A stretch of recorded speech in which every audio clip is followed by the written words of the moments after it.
यहाँ अपन चर्चा करते हैं कुंवर नारायण का जो जीवन परिचय है 2024-25 के लिए काफ़ी महत्वपूर्ण है। अपने पाठ में या अपनी पाठ्य पुस्तक में संकलित कविताएं जो हैं बात सीधी थी और एक दूसरी जो हैं चिड़िया की उड़ान के माध्यम से कविता के बहाने। तो उनके अपने कवि जो हैं इनका जन्म 1927 ईस्वी में फैजाबाद उत्तर प्रदेश में हुआ है। ये हिंदी के तीसरे सप्तक के कवि माने जाते हैं। हर एक जीवन परिचय के लिए ये बात बहुत महत्वपूर्ण है। मैंने कई दफा बताया भी है कि हिंदी साहित्य में पहला सप्तक जिसको तार सप्तक कहते हैं और दूसरा सप्तक, तीसरा सप्तक और चौथा सप्तक।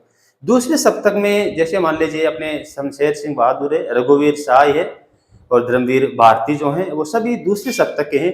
ये अपने तीसरे सप्तक के हिंदी साहित्य में अगे द्वारा संपादित यानी सच्चिदानंद हीरानंद वात्स्यायन अगे द्वारा 1943 में संपादित जो सप्तक शुरू हुए थे उनके कवि माने जाते हैं। लंबे समय से आपने जिस पत्रिका का संपादन या सहयोग किया है वो युग चेतना जैसी पत्रिका है, इनसे भी जुड़े रहे और आपको जो पुरस्कार प्रमुख रूप से मिले पद्म भूषण राष्ट्रपति प्रतिभा पाटिल द्वारा 2009 में दिया गया पद्म भूषण पुरस्कार, भारतीय ज्ञानपीठ पुरस्कार 1905 में, 1985 के बाद समग्र साहित्य जो है उसी के ऊपर ही किसी रचना विशेष को न देकर अब भारतीय ज्ञानपीठ पुरस्कार दिया जाता है। तो यह हो जाएगा साहित्य अकादमी पुरस्कार भी प्राप्त है जो मैंने रख दिया है किस रचना पर है। तो इनकी जो रचना है अपने सामने कोई दूसरा नहीं साहित्य अकादमी है।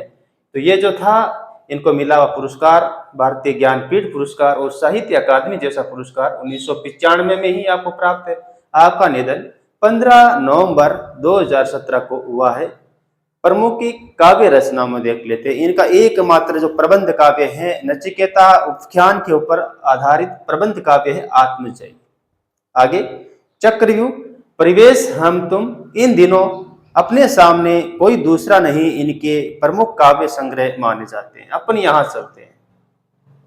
इन दिनों अपनी जो दूसरी वाली कविता है पाठ्य पुस्तक में जो संकलित कविता है कविता के बहाने किस काव्य संग्रह से है? इन दिनों।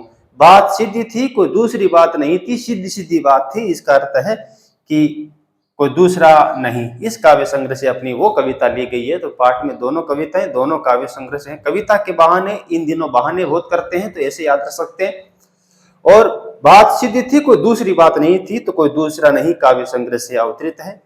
आकारों के आसपास ये इनका कहानी संग्रह प्रमुख रूप से माना जाता है।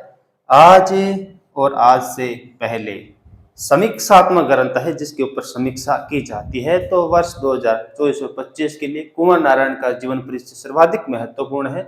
जन्म स्थान, जन्म का समय, तीसरे सप्तक कवि हैं, युग चेतना जैसी पत्रिका हो जाएगी और इनके द्वारा जो प्राप्त पुरस्कार है पद्म भूषण हो जाएगा, 2005 में भारतीय ज्ञानपीठ पुरस्कार हो जाएगा, 1995 में साहित्य अकादमी पुरस्कार हो जाएगा। निधन 15 नवंबर 2017 को हुआ है। प्रमुख रचनाएं जो हैं एक हो जाएगा आत्मजयी जो प्रबंध काव्य है और ये अन्य रचनाएं जो हैं वो इनके काव्य संग्रह माने जाते हैं। 4 ही काव्य संग्रह अपने को याद रखना है जिनका 2 का तो काम अपनी पुस्तक में होने वाला है। आकारों के आसपास कहानी संग्रह है, आज और आज से पहले इनके समीक्षात्मक ग्रंथ है। तो ज्यादा बड़ा नहीं है लेकिन बहुत ही महत्वपूर्ण जो है 4 अंकों का टॉपिक अपना कुंवर नारायण का जीवन वृतांत या परिचय।